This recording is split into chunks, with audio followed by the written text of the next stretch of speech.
My name is Andy Turner. I am the president and CEO at Burkle North America. To give you a little bit of an idea of what Burkle does, Burkle is one of the world leaders in pressing and coating technology. Burkle is based in Germany, so that means that we are complying with all of the European Union regulations surrounding sustainability. So that's probably important to know. Some of the things that we're doing, we've been around for 100 years, and so we've continued to perfect the technology mechanically and electronically to make sure that we are producing really good parts. So what we do, we press printed circuit board material. And if we can produce more parts that aren't being scrapped, then we're keeping those materials from getting into the landfills.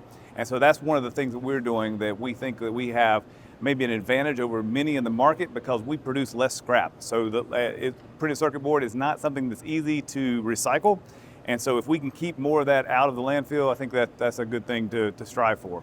I really think it's both, because if we can produce a machine that is going to, I didn't even talk about the life cycle of the machine. Our life cycle is going to be at a minimum 25 years or so. We've got some machines that have been running 35 to 40 years. So if we can run the machines longer, then they're not being scrapped. But if we can produce a better part, then it gives us a competitive advantage, but it's also supporting and helping out with the sustainability efforts.